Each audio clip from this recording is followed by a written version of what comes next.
Good morning प्यारे बच्चों। आज का जो टॉपिक है वो है प्रैक्टिकल यूनिट्स ऑफ मास।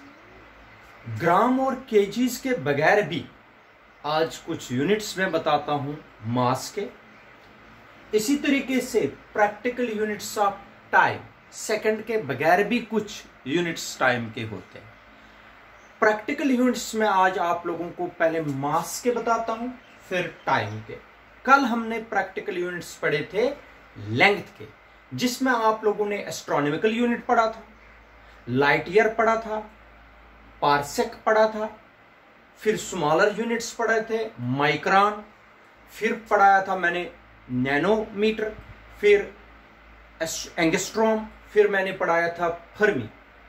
वो तो कल हमने डिस्कस किए पूरे, शाबाश, practical units of length. Now we will today discuss the practical units of mass and practical units of time.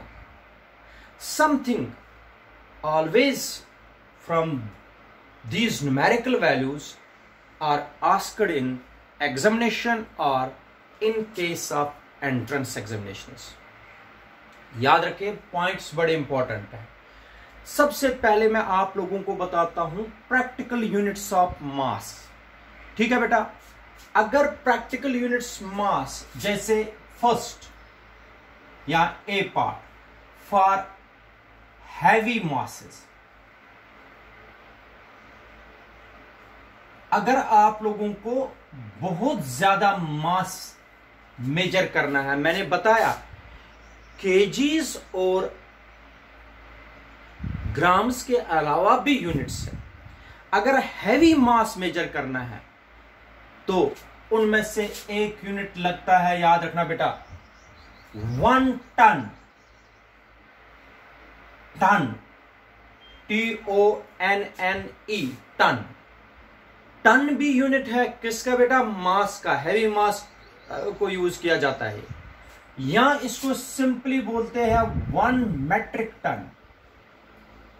1 metric ton बोलते हैं इसको बेटा, 1 मेट्रिक टन।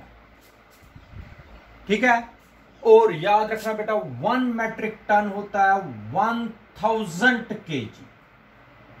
अगर आप लोगों को 1000 किलो लेना है तो उसको नाम एक ही देना है, क्या? 1 टन या 1 मेट्रिक टन। 1 मेट्रिक टन का मतलब कितना हुआ? 1000 केजी। ये यूनिट बनता है बेटा हैवी मास का। शाबाश। Second, 1 quintal. 1 क्विंटल, एक क्विंटल किसको बोलते हैं? 100 केजी को। एंट्रेंस एग्जामिनेशन में इनका यूज किया जाता है। 1 quintal is equal to 100 KG. ठीक है बेटा, इसके बाद थर्ड यूनिट होता है जिसको बोलते हैं 1 स्लग, SLUG, 1 स्लग। 1 स्लग अगर आप लोगों को एंट्रेंस में आएगा, 1 slug is equal to, option होंगे फर्स्ट, सेकंड, थर्ड, फोर्थ, ऐसे ऑप्शन होंगे। 20 केजी, 30 केजी, फिर होगा 14.57 केजी, 15.9 केजी। आप लोगों को एंट्रेंस में अगर ऐसा क्वेश्चन आएगा 1 slug is equal to, option दिए होंगे, टिक देनी है, करेक्ट टिक। आप लोगों को तो पता ही नहीं अभी, तो 1 स्लग आज मैं बताता हूं, फिर याद रखना it is equal to 14.57 KG. 1 slug किसके बराबर है बेटा? 14.57 केजी। ये भी यूनिट है मास का। सारे यूनिट्स प्रैक्टिकल के बता रहा हूं हैवी मासेस के। ठीक है बेटा, इसलिए थर्ड, इसका थर्ड जो है ऑप्शन बिल्कुल करेक्ट है। ठीक है बेटा, इसके बाद होता है 1 पाउंड। 1 पाउंड, ठीक है, 1 पाउंड होता है 0.4536 kg। कितने kgs के बराबर होता है? यहां ऐसे भी लिख सकते हैं बेटा इसको, 453.6 grams. 1 pound is equal to 0.4536 kg। ये सारे बेटा चाहे टन हो, क्वांटल हो, स्लग हो, पाउंड हो, सारे बेटा प्रैक्टिकल यूनिट्स किसके बता रहा हूं? मास। ठीक है बेटा। लार्जेस्ट प्रैक्टिकल यूनिट जो है, इससे बड़ा कोई प्रैक्टिकल यूनिट नहीं है। Largest practical unit of mass, largest practical unit of mass, पता है कौन है largest practical unit of mass? उसको बोलते हैं चंद्रशेखर लिमिट। याद रखना, ये इंडियन साइंटिस्ट था, चंद्रशेखर लिमिट। चंद्रशेखर लिमिट बोलते हैं इसको, चंद्रशेखर लिमिट बोलते हैं, CSL, चंद्रशेखर लिमिट। ये सबसे लार्जेस्ट यूनिट है मास का। 1 चंद्रशेखर लिमिट होता है बराबर, याद रखना बेटा, 1.4 टाइम्स मास ऑफ सन। इससे ज्यादा बड़ा यूनिट मास का अभी तक नहीं है। सबसे लार्जेस्ट यूनिट जो मास का है that is Chandrasekhar limit. 1 Chandrasekhar limit is equal to 1.4 times mass of sun. इससे ज्यादा मास का यूनिट जो है वो नहीं, ये बिगेस्ट यूनिट है अभी तक, चंद्रशेखर लिमिट। और एक चंद्रशेखर लिमिट होता है बेटा बराबर किसके? 1.4 टाइम्स मास ऑफ सन। सारे यूनिट से हैवी यूनिट्स है, हैवी मासेस में यूज किए जाते हैं, वो चाहे टन हो, क्वांटल हो, स्लग हो, पाउंड हो या चंद्रशेखर लिमिट हो। याद रखना है आपको, एंट्रेंस में आते रहते हैं ये question. Chandrasekhar limit is equal to 1.4 times mass of sun. ठीक। अब मैं बताता हूं अब small for measuring very small masses. इधर देख लीजिए अच्छी तरीके से, for very small masses.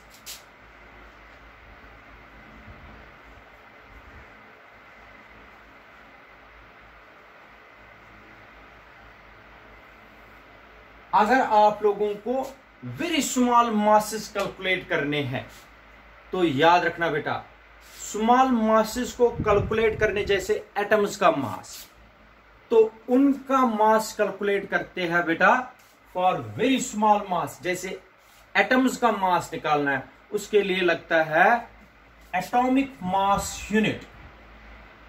Atomic mass unit, AMU जिसको बोलते हैं, AMU, atomic mass unit. It is the small unit, it is the unit which is used to calculate the small masses like atoms। atoms का मास निकालना हो तो किन से निकालते हैं बेटा? शाबाश बेटा, एटॉमिक मास यूनिट से निकालते हैं। और अगर आप लोगों को पेपर में आया डिफाइन करो, आता है 1-2 नंबर का, define atomic mass unit, AMU। अगर ऐसा क्वेश्चन आए, define AMU, atomic mass unit, शाबाश बेटा। मैंने बताया it is the unit which is used to calculate atomic masses. ठीक है, याद रखा, ये किसका मास निकालने में लगता है? एटॉमिक मास। एटम्स का मास निकालने में के लिए कौन सा यूज किया जाता है? Atomic mass unit. और आपको मैं बताता हूं, 1 atomic mass unit, atomic mass unit is defined as 1/12 of mass of an atom of carbon 612। बात सुनो बेटा, जो एटॉमिक मास यूनिट की डेफिनेशन है, one atomic mass unit is defined as 1/12 of mass of an atom of carbon 16। Atomic mass unit क्या है बेटा? Atomic mass unit is defined as 1/12 of mass of an atom of carbon 612। ठीक है, ये है atomic mass unit की definition. लेकिन one atomic mass unit कितने केजीज के बराबर है बेटा? अब वो करा रहा हूं। एटॉमिक मास यूनिट की डेफिनेशन तो हो गई, one atomic mass unit is equal to the 1/12 of mass of an atom of carbon 612। याद रखा? तो अब मैं बताता हूं एक एटॉमिक मास यूनिट में कितने केजीज मास होते हैं। ठीक है, केजीज में हम मास निकालेंगे, देखेंगे कितना है। ठीक है, जरा मुझे बता दीजिए। We no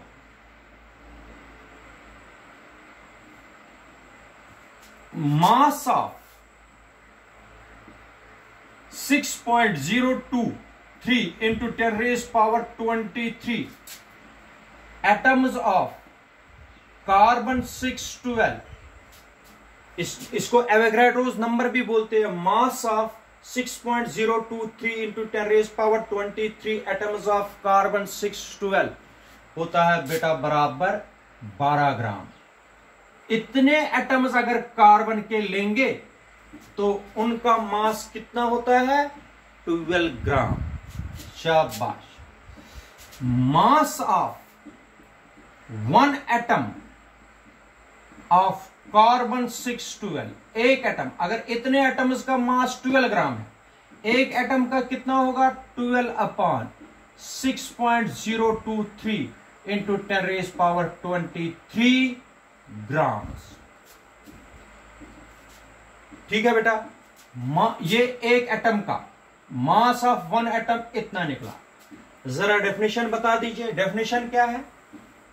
one atomic mass unit होता है बराबर बेटा 1/12 of mass of an atom of carbon 612। Mass of an atom of carbon 612 कितना आया? ये मास of an atom of carbon 612 कितना आया बेटा? ये वाला पोर्शन हो गया 12/6.023 10 रेज पावर 23 ग्राम्स। ठीक, ये और ये कैंसर। समझ आया बेटा? इसको हम करेंगे ऐसे 1/6.023 इंटू 10 रेज पावर -23 ग्राम्स। ठीक है बेटा? तो अगर आप लोग याद रखोगे ये आएगा 1.67 इंटू 10 रेज पावर -24 ग्राम्स, ऐसे आएगा। ठीक है, अगर आप लोगों को इसी को केजीज में लिखना 1.67 into 10 raise power -27 KGs. Grams को कन्वर्ट किया किसमें? केजीज में। 1 ग्राम होता है 10 रेज पावर -3 केजी। 1 ग्राम के बजाय मैंने लगाया 10 रेज पावर 3 केजी। 24 - 3 हो गया 27 केजी। 1 एटॉमिक मास यूनिट किसके बराबर होता है बेटा? 1.67 इंटू 10 रेज पावर -27 केजी। ये जो एटॉमिक मास यूनिट होता है ये कैलकुलेट करते हैं इससे हम वेरी स्मॉल मासेस। ठीक है बेटा? और यही मास है mass of A proton. Mass of A proton भी यही है बेटा, याद रखिए। तो जिससे हम न्यूक्लियर मासेस, जिस डिवाइस से हम न्यूक्लियर मासेस कैलकुलेट करते हैं उसको बोलते हैं मास स्पेक्ट्रोग्राफ। मास स्पेक्ट्रोग्राफ, जिससे हम कैलकुलेट करते हैं एटॉमिक मासेस। याद रख रहे हो? तो ये सारे मैं बता रहा हूं था अभी तक आप लोगों को units of, practical units of mass. इसके बाद होते हैं बेटा प्रैक्टिकल यूनिट्स ऑफ टाइम।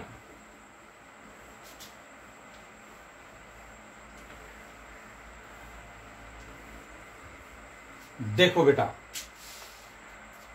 आप सबको पता है टाइम का असली यूनिट जो एसआई यूनिट है वो है बेटा सेकंड। ठीक है, मिनट भी हो सकता है यूनिट टाइम का, आर भी हो सकता है, ईयर भी हो सकता है, ठीक है, सेंचुरी भी हो सकता है। ये सारे टाइम के यूनिट्स हैं, लेकिन कुछ प्रैक्टिकल यूनिट्स भी मैं आप लोगों को बताता हूं। ठीक है बेटा, इनमें से एक प्रैक्टिकल यूनिट है जिसको बोलते हैं बेटा सोलर डे। सोलर डे ये भी प्रैक्टिकल यूनिट है। सेकंड है सेड्रियल डे। सेड्रियल डे ये भी प्रैक्टिकल यूनिट है, सारे बताऊंगा, अभी पहले देख लीजिए। थर्ड है सोलर ईयर, ये भी प्रैक्टिकल यूनिट है, चाहे सोलर डे हो, सेड्रियल डे हो, सोलर ईयर हो। इसके बाद होता है फोर्थ यूनिट बेटा जिसको बोलते हैं ल्यूनार मंथ। ल्यूनार मंथ, ठीक है बेटा। इसके बाद फिफ्थ जिसको बोलते हैं शेक। शेक भी यूनिट है बेटा, शेक भी यूनिट है।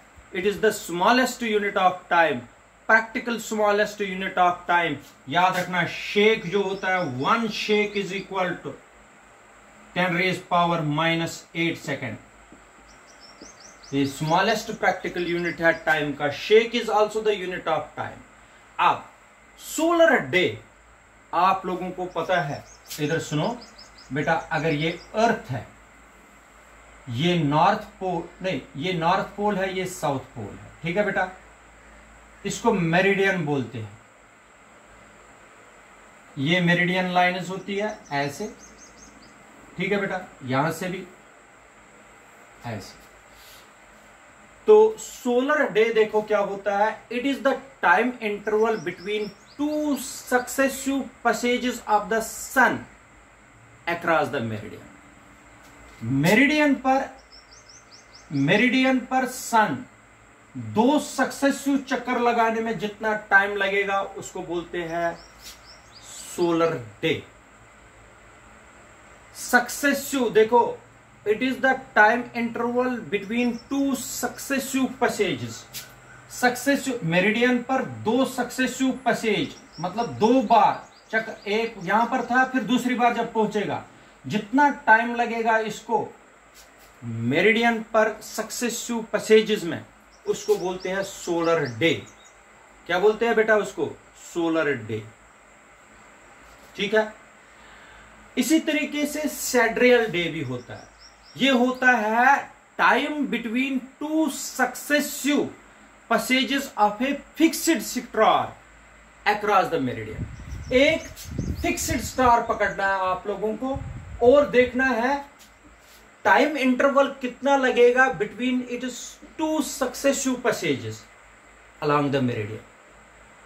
एक फिक्स, पहले तो सन को देखना था, जब सन को देखा कितना टाइम इंटरवल लगेगा between 2 successive passages along the meridian, उसको बोलेंगे सोलर डे। सेड्रियल डे किसी और स्टार के कंपैरिजन में रखना है, कितना टाइम लगेगा बिटवीन इट 2 सक्सेसिव पैसेजेस, उसको बोलते हैं सेड्रियल डे। फिर होता है solar year. It is the time taken by earth to complete 1 full revolution around the sun. Sun के अराउंड कितना अर्थ को टाइम लगेगा उसको बोलते हैं क्या? शाबाश बेटा, सोलर ईयर। सोलर ईयर अगर लीप ईयर के बगैर 365 डेज और 366 डेज होते हैं बेटा लीप ईयर में। ये सारे यूनिट्स मैं बता रहा हूं किसके बेटा? Practical units of time. इसके बाद lunar month. It is the time taken by the moon to complete. Moon कितना टाइम लगाती है एक चक्कर लगाने में अर्थ के अराउंड, उसको बोलते हैं ल्यूनार मंथ। क्या बोलते हैं? ल्यूनार मंथ। और 1 ल्यूनार मंथ होता है, 1 ल्यूनार मंथ होता है बराबर 27.3 डेज। ठीक है बेटा, ये भी यूनिट है किसका? शाबाश बेटा, टाइम। और इसके बाद होता है शेक। ये ऑब्जेक्टिव पूछा जाता है, 1 shake. Shake is the unit of time. 1 shake is equal to 10⁻⁻8 seconds. ये सारे यूनिट्स है बेटा किसके? शाबाश बेटा, these are the practical units of time. ये मैंने आप लोगों को बताया, पहले प्रैक्टिकल यूनिट्स टाइम के, फिर मैंने प्रैक्टिकल यूनिट्स किसके बताए? पहले प्रैक्टिकल यूनिट्स मास के बताए, तो फिर प्रैक्टिकल यूनिट्स टाइम के बताए। ठीक है, याद रखिए।